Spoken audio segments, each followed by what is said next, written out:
Hello साथियों, कैसे हो? स्वस्थ हो, मस्त हो? इसी आशा और विश्वास के साथ एक और इन्फॉर्मेटिव और लाजवाब सेशन में सभी साथियों का हार्दिक स्वागत और अभिनंदन।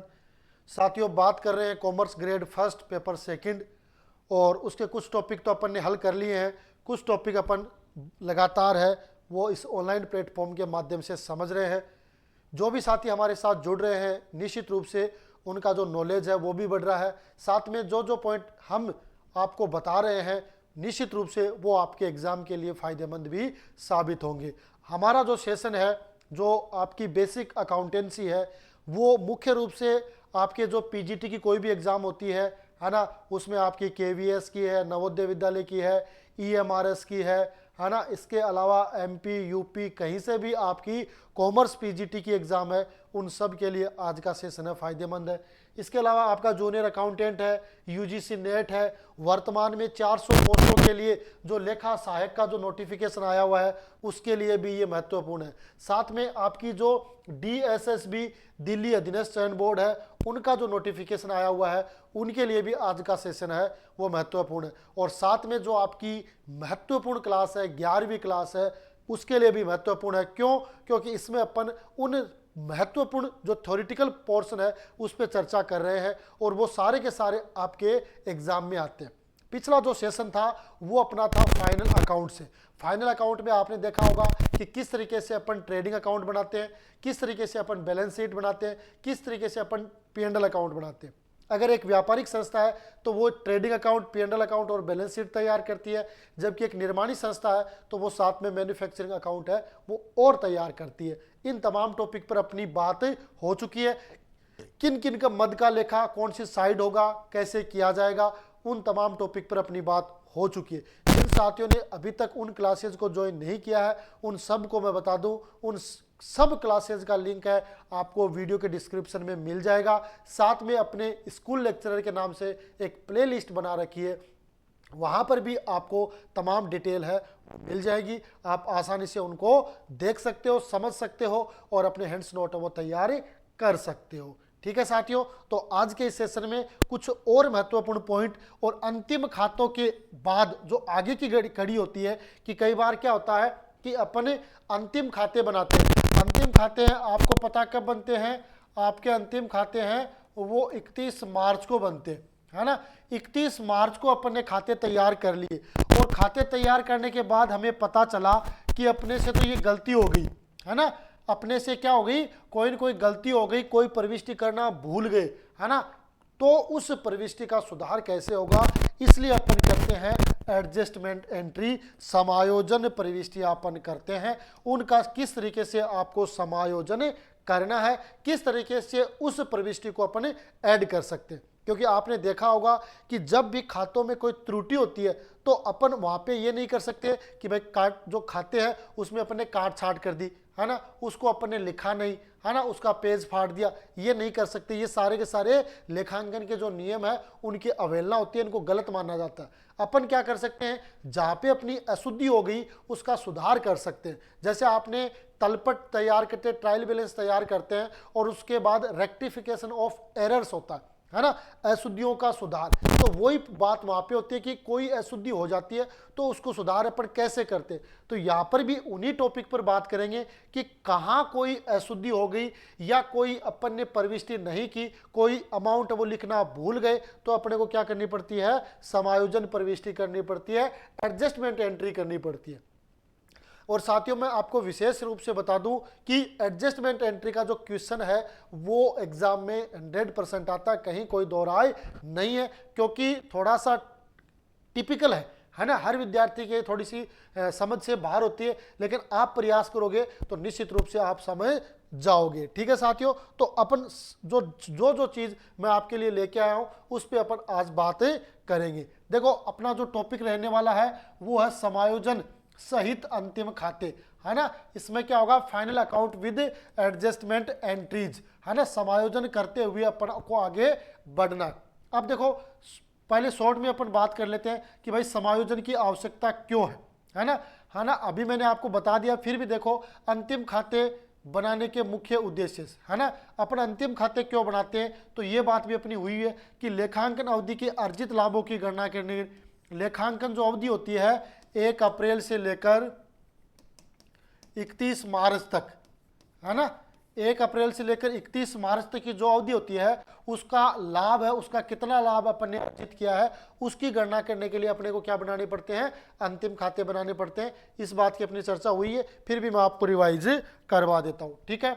दूसरा पॉइंट क्या है कि लेखांकन अवधि के अंत में व्यवसाय की वित्तीय स्थिति का पता लगाने के लिए, है ना, व्यवसाय के अवधि के अंत में यानी 31 मार्च को, अब 31 मार्च को अपन व्यवसाय की जो वित्तीय स्थिति है उसका पता अपन कहां से लगा सकते हैं, फाइनल अकाउंट से लगा सकते हैं। अपने पास जो ट्रेडिंग अकाउंट, P&L अकाउंट और जो बैलेंस शीट है उनसे अपन अनुमान लगा सकते हैं कि अपनी वर्तमान स्थिति क्या है, वर्तमान स्थिति क्या है, इस व्यापार की क्या कंडीशन है, इस व्यापार ने इस वर्ष कितना लाभ अर्जित किया गया है, उन तमाम से अपन जानकारी प्राप्त करेंगे। कहां से मिलेगी, वो अपने को मिलेगी वित्तीय स्थिति से। और वित्तीय स्थिति कहां से पता चलती है, अपने को बैलेंस शीट से पता चलती है, ठीक है। तो ये दो महत्वपूर्ण उद्देश्य हो जाते हैं। इसके बाद क्या है कि भाई क्या अंतिम खाते मिलान अवधारणा के आधार पर तैयार किए जाते हैं। ये देखो इंपॉर्टेंट है, क्या है, ये इंपॉर्टेंट है, इसको आप इंपॉर्टेंट लगा सकते हो, कहीं कोई दिक्कत नहीं है। क्यों, परीक्षा में पूछा जाता है कि अंतिम खाते कौन सी अवधारणा के आधार पर बनाए जाते हैं, तो मिलान की अवधारणा के आधार पर अंतिम खाते बनाए जाते हैं, है ना। थ्योरेटिकल चीज है, लेकिन यहां से एक प्रश्न भी बनता है कि अंतिम खाते किस अवधारणा के आधार पर बनाए जाते हैं, मिलान की अवधारणा के आधार पर, या मिलान की अवधारणा के आधार पर कौन से खाते तैयार किए जाते हैं, तो अंतिम खाते हैं वो तैयार किए जाते हैं, ठीक है। समझ गए मेरी बात। तो ये चीज आपको ध्यान में रखनी है।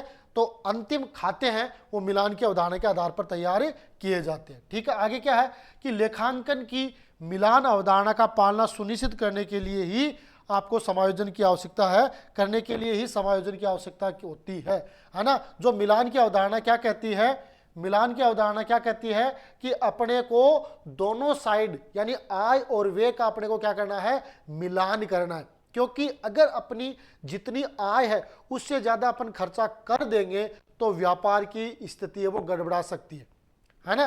तो इसलिए प्रत्येक वर्ष है वो अंतिम खातों के आधार पर अपन निर्णय लेते हैं कि कितने अपन ने खर्चे किए और कितनी अपनी आय अर्जित हुई है। इसीलिए अपन ट्रेडिंग अकाउंट, P&L अकाउंट और बैलेंस शीट तैयार करते हैं। तो लेखांकन की जो मिलान की अवधारणा की पालना यानी उसको पालन है, उसका नियम है, उसको फॉलो करने के लिए ही अपन समायोजन की प्रविष्टि अपन करते हैं, ठीक है। यहां तक क्लियर है, दोनों उद्देश्य क्लियर है और ये अवधारणा क्लियर है। उद्देश्य अपने को विशेष रूप से ध्यान में रखना है। अकाउंटेंट, जूनियर अकाउंटेंट की आप एग्जाम देख सकते हो, ऑडिटिंग के क्वेश्चन देख सकते हो, ऐसे ही क्वेश्चन आते हैं कि भाई अंतिम खाते या आपके जो समायोजन है उनकी आवश्यकता क्यों होती है, अंतिम खाते बनाने के मुख्य उद्देश्य क्या होते हैं। तो इस तरीके से क्वेश्चन है वो बन जाता है। तो अपने को पूरा ध्यानपूर्वक ये चीज है वो पढ़नी है, ठीक है। बढ़े आगे। आगे क्या कह रहा है, बेचे गए माल की लागत यानी COGS, cost of good sold, इसका भी जो फॉर्मूला है वो कई बार है पूछा जाता है, तो वो भी अपने को ध्यान में रखना है। बेचे गए माल की लागत ज्ञात करने के लिए क्रय किए गए माल को लेखांकन अवधि के अंत में बचे हुए स्टॉक से समायोजित किया जाता है ना। जो क्रय किए गए माल है उसको जो अंत में जो स्टॉक बच जाता है उससे अपने को समायोजित करना पड़ता है। तो इसलिए भी अपने को समायोजन की आवश्यकता पड़ती है, क्योंकि जो ट्रेडिंग अकाउंट है वहां पर अपन क्या निकालते हैं, वहां पर निकलती है कॉस्ट ऑफ गुड सोल्ड और साथ में क्रय की जो क्रय किए गए माल है उसकी लागत। वो लेखांकन अवधि के बीच में आपको पता है क्लोजिंग स्टॉक बचता है और उसी को अगले साल क्या कर दिया जाता है, ओपनिंग स्टॉक में कन्वर्ट कर दिया जाता है। ह्रास की गणना है वो लेखा मानक 6 के अनुसार की जाती है। तो ये अपने को ध्यान रखना, जो आपका लेखा मानक यानी AS 06 है, अकाउंटिंग स्टैंडर्ड 06 है, उसके अनुसार ह्रास की गणना है वो करनी चाहिए। वो दिशा निर्देश भी उसमें लिखे हुए हैं कि भाई लेखा मानक 6 है उसके अकॉर्डिंग अपने को मूल्य ह्रास की गणना करनी है। क्योंकि कईयों के मन में ये प्रश्न आता है कि भाई जब अपनी ही संपत्तियां हैं तो उस पर अपने को डेप्रिसिएशन लगाने की आवश्यकता क्यों है। तो ये लेखा मानक 6 ये कहता है कि भाई संपत्ति तो अपनी है लेकिन उसको व्यापार में अपन निरंतर प्रयोग करते हैं, है ना, और निरंतर प्रयोग करने से उसके मूल्य में जो कमी आती है वो मूल्य ह्रास होता है, और उस कमी के कारण ही उस व्यापार में कोई ना कोई लाभ कमाया जाता है। तो इसलिए अपने को डेप्रिसिएशन लगाना जरूरी है। ठीक है, आगे क्या कह रखा है कि समायोजन प्रविष्टि का लेखा, पुस्तकों में लेखा करने का मुख्य उद्देश्य क्या है? उपार्जन आधार पर सही लाभ हानि की गणना करना और व्यवसाय की सही वित्तीय स्थिति की तस्वीर भी प्रस्तुत करना। उपार्जन आधार क्या कहता है? उपार्जन आधार क्या कहता है कि जब तक आपको प्राप्त नहीं हो जाती तब तक अपने को उसमें खातों में दर्ज नहीं करना चाहिए। अगर कोई ऐसी राशि है जो अपने को प्राप्त हुई नहीं और उसको अपने खातों में दर्ज कर दिया तो हो सकता है कि लाभ हानि है वो आपका सही गणना नहीं कर पाएगा, है ना। तो इसलिए अपने को ये ध्यान रखना है कि समायोजन प्रवृत्ति का जो लेखा है उसका मुख्य उद्देश्य उपार्जन आधार पर, है ना, एक्रूड बेस पर अपने को लाभ हानि की गणना करनी है। साथ में अपने को आर्थिक स्थिति या वित्तीय स्थिति की भी जानकारी लेनी है, क्योंकि इससे अपने को सारी चीज है वो क्लियर हो जाएगी कि व्यापार की वस्तु स्थिति क्या है। ठीक है साथियों, बढ़े आगे देखते हैं। अब समायोजन का समय, है ना, एडजस्टमेंट करने का कौन सा समय होता है, क्या इसका कोई टाइमिंग होती है, तो वो भी अपने देख सकते हैं। देखो, समायोजन प्रविष्टियां तलपट बनाने से पहले और बाद कभी भी की जा सकती है, कहीं कोई दिक्कतें नहीं है। सामान्यतः समायोजन प्रविष्टि तलपट बनाने के बाद की जाती है, तलपट बनाने के बाद की जाती है, क्योंकि कोई ऐसी अशुद्धि हो जाती है, क्योंकि तलपट की सहायता से अपन क्या करते हैं? फाइनल अकाउंट तैयार करते हैं, है ना। तलपट की सहायता से फाइनल अकाउंट तैयार करते हैं और एक निश्चित जो वित्तीय वर्ष होता है उसमें अपने को रिपोर्ट देनी होती है ना, रिपोर्ट प्रस्तुत करनी होती है, क्योंकि जो व्यापार के जो इन्वेस्टर है, जो बाहरी विनियोजक है, उन सब की जो आंखें हैं उस व्यापार के जो फाइनेंशियल स्टेटमेंट है उस पर लगी होती है। इसलिए अपने को जो खाते तैयार करने होते हैं, है ना, उसमें कोई त्रुटि हो गई तो समायोजन प्रविष्टि अपने बना लेते हैं, और समायोजन प्रविष्टि मुख्य रूप से तलपट के बाद ही होती है। ऐसी स्थिति में समायोजन से संबंधित सूचनाओं के तलपट के बाहर प्रकट किया जाता है। जो तलपट के बाहर यानी तलपट के जो नीचे होता है उसमें सूचनाएं मिलती है। इन समस्त सूचनाओं का समायोजन द्विपक्षीय प्रविष्टि डेबिट और क्रेडिट के माध्यम से अंतिम खाते बनाते समय किया जाता है ना। द्विपक्षीय अशुद्धि या प्रविष्टि डेबिट और क्रेडिट मानते हुए इसकी एंट्री की जाती है। ठीक है, परिणाम स्वरूप ऐसे तलपट को समायोजित तलपट कहते हैं, है ना। इस तलपट को क्या कहेंगे? एडजस्टेड ट्रायल बैलेंस कहेंगे, है ना, समायोजित तलपट कहते हैं।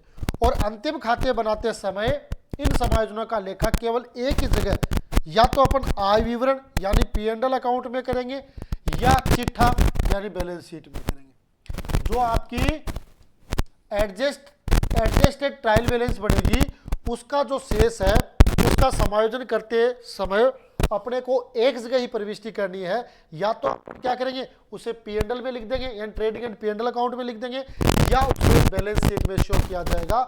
दोनों में से एक जगह ही उसका समायोजन अपने को करना होता है। ठीक है साथियों, तो ये छोटी छोटी बातें हैं, इनको एक दो बार आप रीडिंग लगाओगे तो ये समझ में आ जाएगी। बहुत ज़्यादा इन पे प्रेशर या ये कहे ना बहुत ज़्यादा आपको टाइम है वो एक्सपेंसेस करने की आवश्यकता नहीं है। एक या दो बार इसकी रीडिंग लगानी, हैंड्स नोट तैयार करनी है, एक दो बार समझना, जो आपने पढ़ा है उसके साथ इसको कनेक्ट करना, निश्चित रूप से ये समझ में आ जाएगी और आप आगे बढ़ जाओगे। ठीक है, आगे देखते हैं। अब आते हैं समायोजनों के प्रकार, कौन कौन से समायोजन है वो आपके किए जाते हैं, है ना। टाइप ऑफ एडजस्टमेंट, पहला आता है आपका व्यय के आधार पर, है ना। व्यय के आधार पर कौन कौन से समायोजन होते हैं? जो खर्चे होते हैं, है ना, क्या होते हैं? जो खर्चे की श्रेणी में आते हैं, व्यय के आधार पर होते हैं, वो कौन कौन से समायोजन है? तो इसमें पहला आता है आपका आउटस्टैंडिंग एक्सपेंसेज, है ना, आउटस्टैंडिंग एक्सपेंसेज। दूसरा आता प्रीपेड एक्सपेंसेज, पूर्व दत्त व्यय। तीसरा आता आपका स्थायी संपत्ति पर ह्रास, डेप्रिसिएशन ऑन फिक्स असेट्स। चौथा आता पूंजी पर ब्याज, इंटरेस्ट ऑन कैपिटल। पांचवा आता विक्रय एवं आयकर, sales and income tax. 6 number है प्रबंधकीय पारिश्रमिक, मैनेजरियल रेम्युनरेशन। 7वां है माल की असामान्य, अबनॉर्मल लॉस ऑफ गुड, है ना, अबनॉर्मल लॉस ऑफ गुड। ये सारे के सारे आपके किस में आते हैं? वे आधारित समायोजन। इनको बहुत ज्यादा पढ़ने की आवश्यकता नहीं, आगे पढ़ेंगे अपन, आगे इनको डीपली पढ़ेंगे सिर्फ अपने को एक बार ध्यान रखना कि ये आपके व्यय आधारित समायोजन होते हैं, यानी एक्सपेंसेस के। इन सब में खर्चा होता है, चाहे आपका आउटस्टैंडिंग हो, चाहे आपका प्रीपेड हो, चाहे आपका डिप्रिसिएशन हो, चाहे आपका इंटरेस्ट हो, चाहे सेल एंड इनकम टैक्स हो, चाहे आपका मैनेजरल रेम्युनरेशन हो, चाहे अबनॉर्मल लॉस, है ना, ऑफ गुड्स हो, कोई भी हो, सारे के सारे इस कैटेगरी में आते हैं। तो ये व्यय आधारित एक्सपेंसेज होते हैं। दूसरा आता है आपका आय आधारित एक्सपेंसेज, है ना। दूसरा क्या आता है आपका आय आधारित एक्सपेंसेज। उसमें पहला है उपार्जित और बकाया आय, है ना, accrued and outstanding income, accrued and outstanding income. दूसरा आता है आपका अनुपार्जित आय यानी अनअर्न्ड इनकम, और तीसरा है आहरण पर ब्याज यानी इंटरेस्ट ऑन ड्रॉइंग। ये आपके 3 पॉइंट है वो आय आधारित है ना। 7 पॉइंट थे आपके व्यय आधारित थे, और 3 पॉइंट है वो आपके आय पे आधारित है। ये तीनों आपके आय होते हैं एक तरीके से फर्म के लिए, कंपनी के लिए। तो ये 3 पॉइंट है वो आपके आय पर आधारित है, ठीक है। आगे सी पॉइंट आता है ना। सी पॉइंट में क्या है, आयोजन आधारित। ये आपके क्या है, प्रोविजन मान सकते हैं अपन, है ना, प्रोविजन, है ना। आयोजन आधारित समायोजन है प्रोविजन बेस्ड एडजस्टमेंट। उसमें पहला आपका डूबत एवं संदिग्ध ऋण के लिए आयोजन, provision for bad and doubtful debts. किसके लिए है, provision for bad and doubtful debts. दूसरा आता आपका देनदारों पर बट्टे के लिए आयोजन, provision for discount on debtors, provision for discount on debtors. और तीसरा आता आपका लेनदारों पर बट्टे के लिए संचय, reserve for discount on creditors. ये 3 आपके आयोजन आधारित क्या माने जाते हैं, समायोजन माने जाते हैं। पहला आपका व्यय आधारित जिसमें आपके 7 समायोजन थे। दूसरा आपका आय आधारित समायोजन जिसमें आपके 3 समायोजन थे। तीसरा आपका है आयोजन आधारित समायोजन, उसमें भी आपके 3 समायोजन है। इन समायोजनों को अपने को ध्यान में रखना। आगे इनको अपन पूरा विस्तृत अध्ययन करेंगे, आपको पॉइंट टू पॉइंट समझाएंगे, आप आसानी से उनको समझ जाओगे, ठीक है। तो आयोजन आधारित समायोजन हो गए। फिर आता है 4 नंबर अन्य समायोजन, अदर एडजस्टमेंट, है ना। 8 प्रकार के ये अदर एडजस्टमेंट है, जिसमें आपका क्लोजिंग स्टॉक यानी अंतिम स्टॉक से रिलेटेड है, परस्पर ऋण म्यूचुअल डेब्ट से रिलेटेड है, विक्रय के अतिरिक्त माल का उपयोग, use of goods other than sales, है ना, अदर देन सेल्स, विक्रय के अतिरिक्त, पसंदगी पर बेचा गया माल, सेल ऑन अप्रूवल बेसिस, तो ये भी आपका अन्य समायोजन है। पूर्व अवधि मध्य प्रियर पीरियड आइटम्स, ये भी आपका अन्य समायोजन है। गर्भित ब्याज, एम्प्लॉयड इंटरेस्ट, ये भी आपका अन्य समायोजन है। स्थगित आयगत व्यय, डेफर्ड रेवेन्यू एक्सपेंडिचर, और अशुद्धियों का सुधार, रेक्टिफिकेशन ऑफ एरर्स, ये आपके अन्य समायोजनों के 8 प्रकार है ना। इस तरीके से आपके 4 समायोजन हो गए।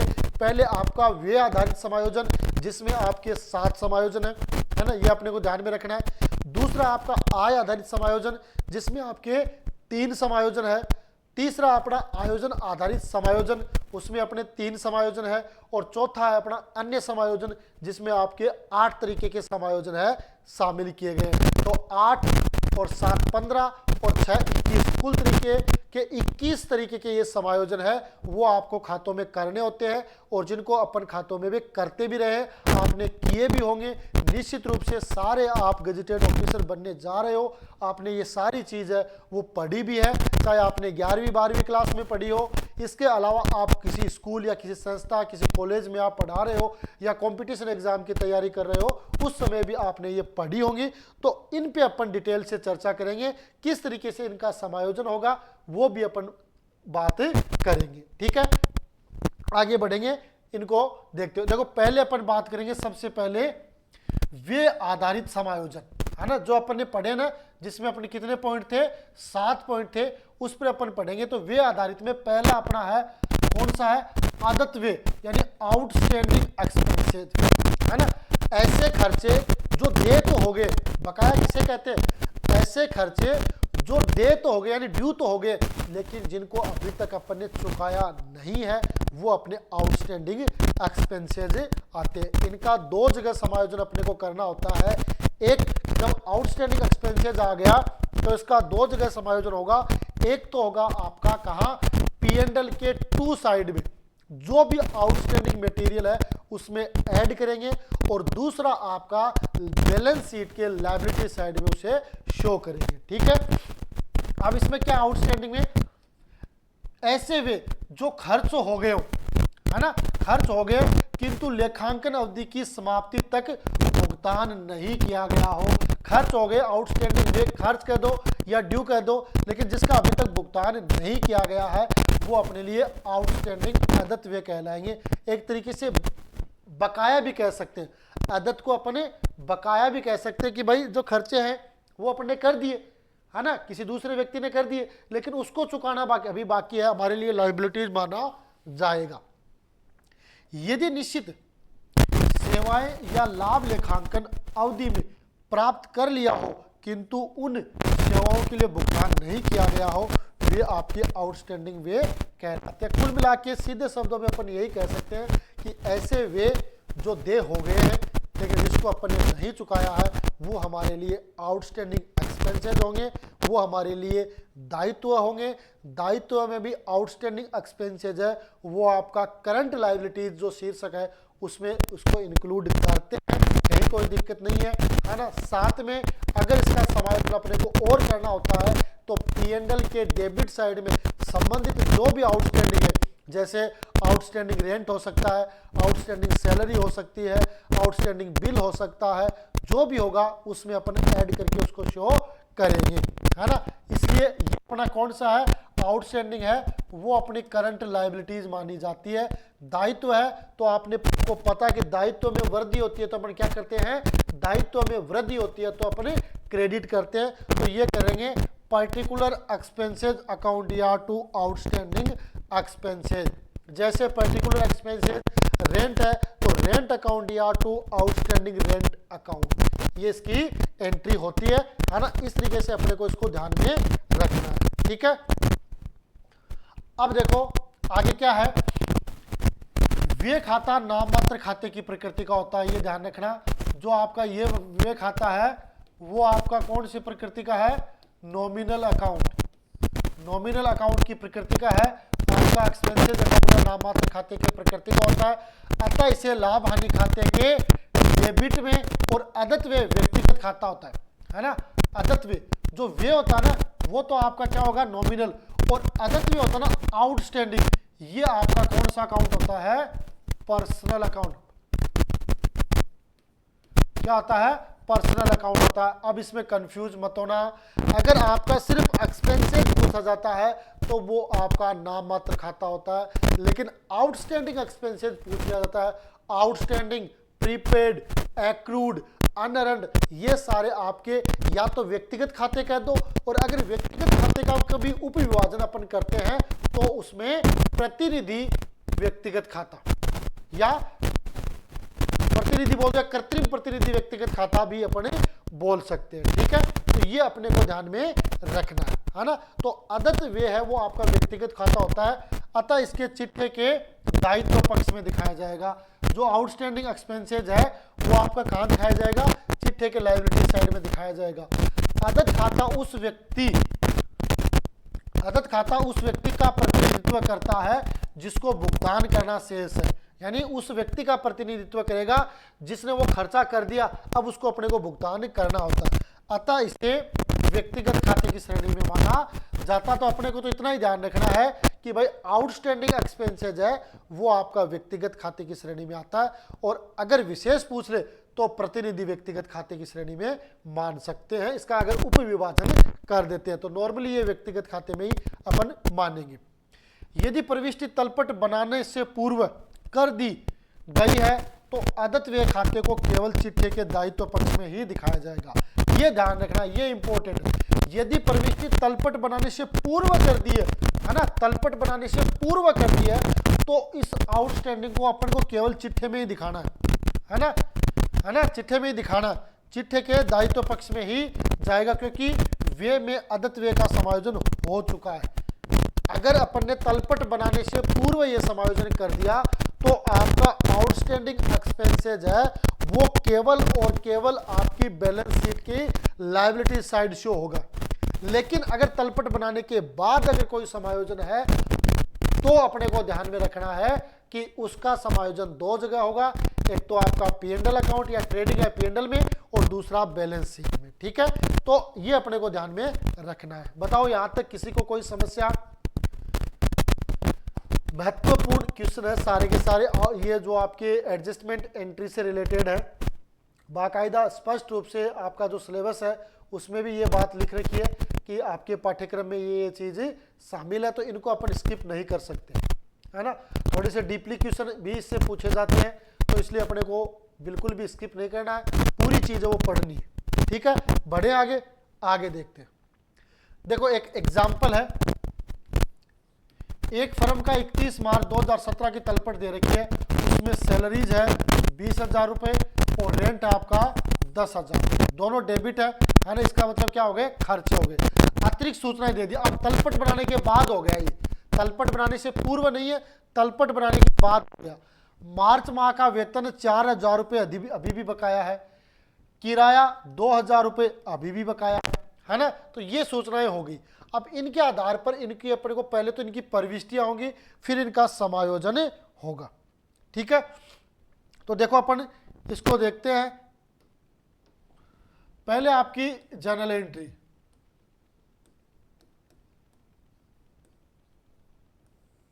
Journal entry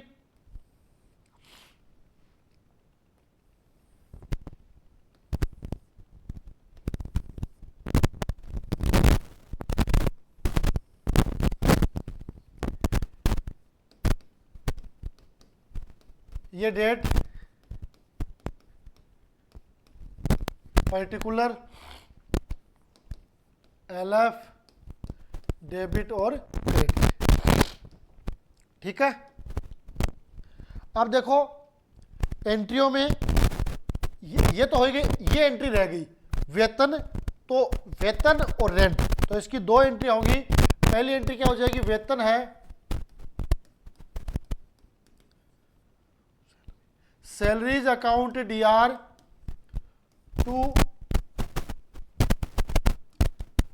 outstanding salary. ठीक है, कितनी अमाउंट है? 4,000 रुपये।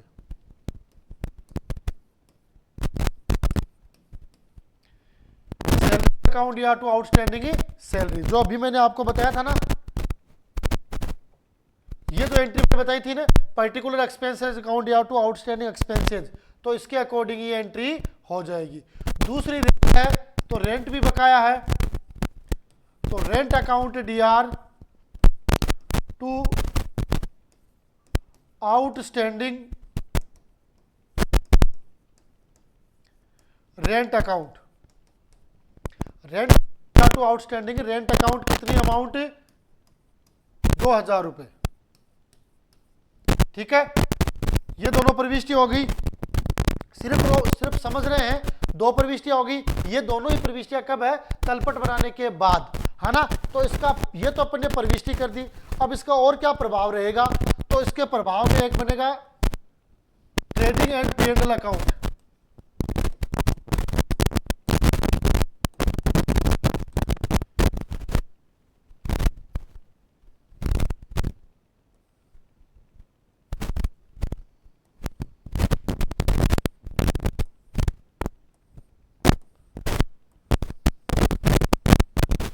ये डेबिट साइड है,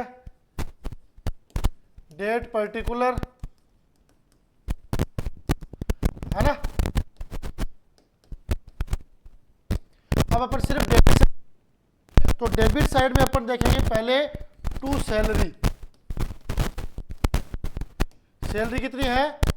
20,000। इसमें ऐड करेंगे, ऐड आउटस्टैंडिंग सैलरी, कितनी? 4,000। तो ये कितनी हो जाएगी टोटल? 24,000। दूसरा रेंट, तो टू रेंट कितने? 10,000। इसमें ऐड करेंगे आउटस्टैंडिंग रेंट, कितने? 2,000। तो टोटल कितने हो गए? 12,000, है ना।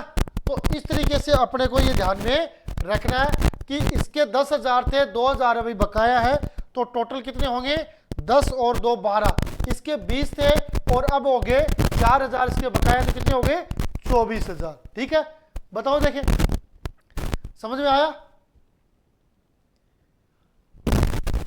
ये आउटस्टैंडिंग वाला एक इंपॉर्टेंट पार्ट है, क्योंकि आउटस्टैंडिंग, प्रीपेड, एक्रूड और अनअर्न्ड है ना, ये 4 महत्वपूर्ण समायोजन माने जाते हैं और ये चारों ही व्यक्तिगत खाते हैं, और व्यक्तिगत में भी अगर बात करें तो प्रतिनिधि व्यक्तिगत खाते की श्रेणी में आते हैं, है ना। तो ये चीज आपने वैसे तो पढ़ ली होगी, कहीं कोई दिक्कत नहीं है, फिर भी मैं आपकी जानकारी के लिए ये शेयर कर देता हूं। ठीक है, अब देखो इसी पे मैं बना देता हूं, ये डेबिट साइड ही मैंने बताई है, क्रेडिट साइड नहीं बताई है। दूसरा जो फॉर्मेट बनता है वो आपका बनता है बैलेंस शीट का। मैंने बताया था आपको कि अगर तलपट बनाने से पहले, अगर ट्रायल बैलेंस बनाने से पहले का कोई समायोजन है तो वो सीधा का सीधा बैलेंस शीट में जाएगा, पर अगर तलपट बनाने के बाद है, तलपट बनाने के बाद कोई समायोजन है तो उसका अपने को 2 जगह समायोजन करना पड़ेगा। एक तो होगा आपका ट्रेडिंग और P&L अकाउंट में, और दूसरा होगा बैलेंस शीट में। तो अपन ने प्रविष्टि कर ली, प्रविष्टि करने के बाद ये आपका समायोजन कर दिया किसमें, P&L में, और अब बन जाएगी आपकी बैलेंस शीट। बैलेंस शीट में भी मैं आपको सिर्फ और सिर्फ कौन सी साइड बता रहा हूं, लायबिलिटी साइड बता रहा हूं, है ना। लायबिलिटी साइड बता रहा हूं सिर्फ और सिर्फ, दोनों साइड नहीं बता रहा हूं। तो लायबिलिटी साइड में आपका एक तो आएगा आउटस्टैंडिंग, आउटस्टैंडिंग सैलरी कितनी 4,000, और एक आएगा आपका आउटस्टैंडिंग रेंट 2,000, है ना। ये दोनों आपके समायोजन आएंगे किसमें, बैलेंस शीट के लायबिलिटीज साइड। ठीक है, तो ये दोनों समायोजन आप समझ रहे होंगे। मैंने आपको एक एग्जांपल के माध्यम से बता दिया है कि किस तरीके से जो आपके आउटस्टैंडिंग एक्सपेंसेस होते हैं उनके समायोजन करने होते हैं। आउटस्टैंडिंग एक्सपेंसेस की अगर परिभाषा बात करें तो ऐसे वे जो देय हो चुके हैं लेकिन अपन ने उसका भुगतान नहीं किया गया है, वो हमारे लिए दायित्व होंगे, लायबिलिटीज होंगे, इसलिए उनका समायोजन लायबिलिटीज की तरह से किया जाएगा।